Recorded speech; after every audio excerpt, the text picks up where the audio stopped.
You're watching The Legal Breakdown. Glenn, we have the biggest update about Ghislaine Maxwell that we've had thus far. According to new reporting, I think a lot of our fears were confirmed. Can you explain what that reporting is? Yeah, so ABC News broke a story, Brian, that Ghislaine Maxwell, in her 9 hours of interviews with Donald Trump's former criminal defense attorney, Todd Blanche, now a high DOJ official, in her 9 hours of interviews, she said nothing that would harm Donald Trump. She actually said, she maintained, Donald Trump never did anything concerning around me. Now, that begs the question, what might be concerning to a convicted child sex trafficker and what might not be concerning? I don't mean to, be lighthearted about any of this, but Brian, how many discussions have you and I had here on The Legal Breakdown where I've said some version of, you know what, Ghislaine Maxwell is going to tell Todd Blanche that Donald Trump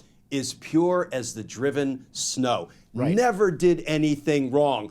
Why? Listen, there's one person who can get Ghislaine Maxwell out of jail permanently with a presidential pardon. That's Donald Trump. Does anybody but the most gullible believe that Ghislaine Maxwell is going to sit there and tell Donald Trump's former criminal defense attorney, let me tell you all the cruddy shit Donald Trump did? Of course not, because she could kiss her pardon goodbye. She could kiss goodbye the preferential treatment, the favors the Trump administration has been doing for her ever since she sat down with Todd Blanche, like moving her from an actual prison to a women's sleepaway camp in Texas. Very low security, not even entirely fenced, and she's reportedly been enjoying the Pilates classes. So why in the world would she say anything that could potentially harm Donald Trump? So, Glenn, it very much seems to me like this would be the quo of the quid pro quo. I mean, all Ghislaine Maxwell would have to do, given the fact that she is the one person alive who would have information that could still incriminate or sink Donald Trump, if she instead goes and speaks with Todd Blanche and says, you know what, there is nothing that I can think of, nothing that I can recall that would incriminate Donald Trump. Now it's up to you to return the favor here, wink, wink, nod, nod. I mean, is this not just playing out in real time? We've seen this woman moved from a real prison, to your exact point, in Florida, over to a woman's facility with minimum security in Texas. And now, lo and behold, days later, we have a report coming out that says, you know what? He's done nothing wrong as far as I know. The one person who would have the information be able to incriminate him.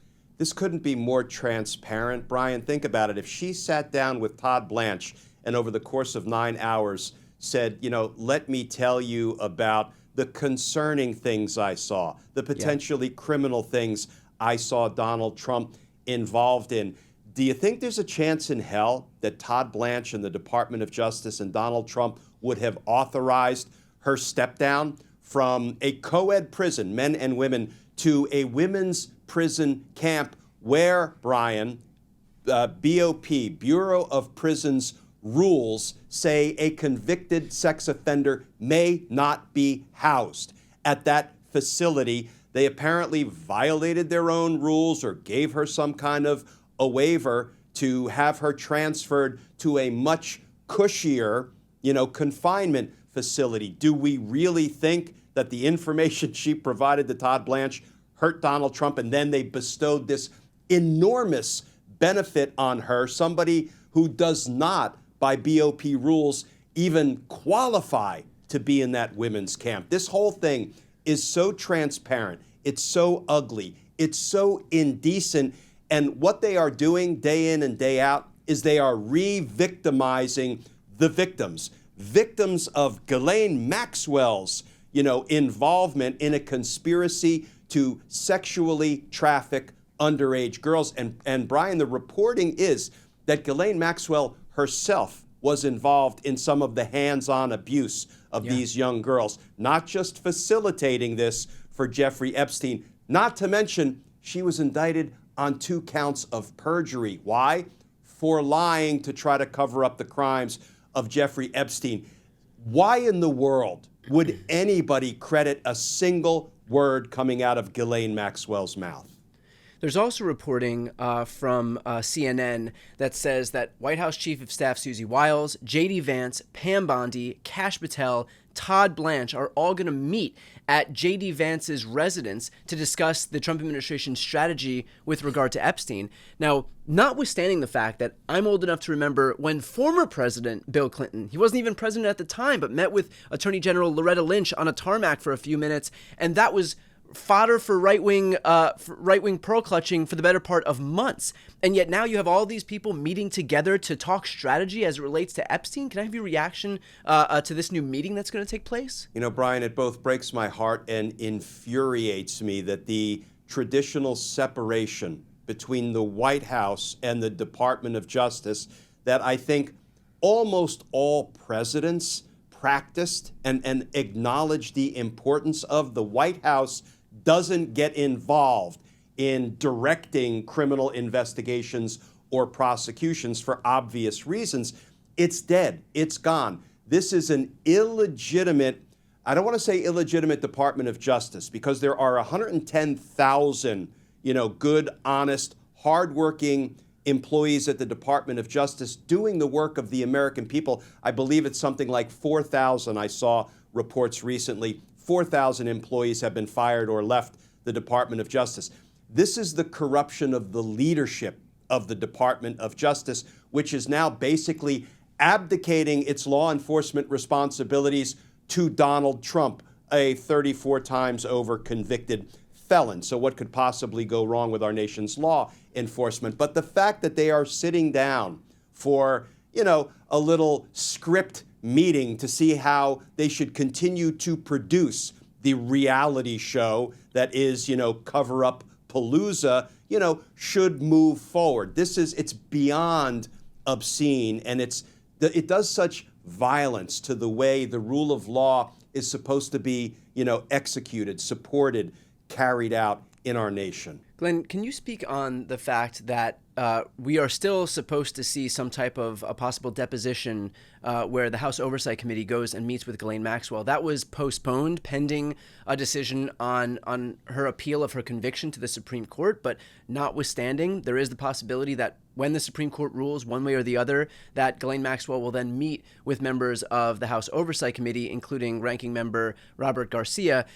Is there any reason for the House Oversight Committee to meet with this person, given the fact that there doesn't seem to be any incentive for her to tell the truth about anything that happened? Because if she's already been promised some type of pardon in exchange for her silence, then really what incentive is there for her to go there and tell the truth as opposed to just lying on Trump's behalf and omitting anything that might incriminate him?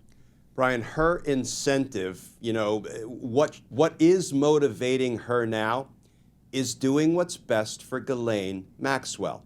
And what's best for Ghislaine Maxwell is making sure she doesn't say anything that could harm Donald Trump. So your question is there any sense in deposing her, having her appear, whether behind closed doors or otherwise, in front of any congressional committee? So I am of two minds. I would often put a witness in the grand jury who I knew was going to lie up one side and down the other to literally try to cover up the wrongdoing of the person I was investigating, a very sort of close parallel to what we're dealing with here with Ghislaine Maxwell potentially covering up for Donald Trump. I would put that person in the grand jury. Why? Because I would cross-examine the shit out of them to, confront them with every fact I know that would contradict something that they're trying to sell to me that we all know is false, right? Is an attempt to cover up the crimes of others. And what that did is it gave me a transcript that locked that person into a whole bunch of answers, some of which are lies, some of which may be truthful. And then I would take that, Brian, and I would go out and I would scour the files and I would launch new investigations to take on that witness and prove that witness was a liar. So I guess, 51% of me, which is what I always say when I want to hedge my bets, 51% of me would say, let's put her ass under oath. Let's wear her out by having, Republicans try to present friendly questions, softballs, and let the Dems go after her hard with the truth as they know it, and let's see what she has to say. Doesn't mean we have to believe it. if she spits it out, even if it's under oath in a congressional hearing.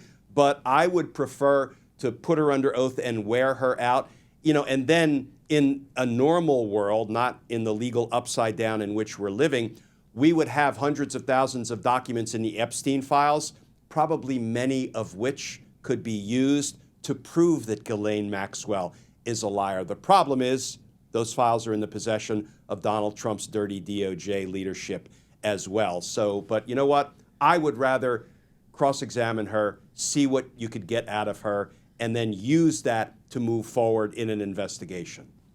I mean, not to be too cynical here, although I think that ship has sailed, but really is knowing that she can just lie, even to the committee while they're deposing her.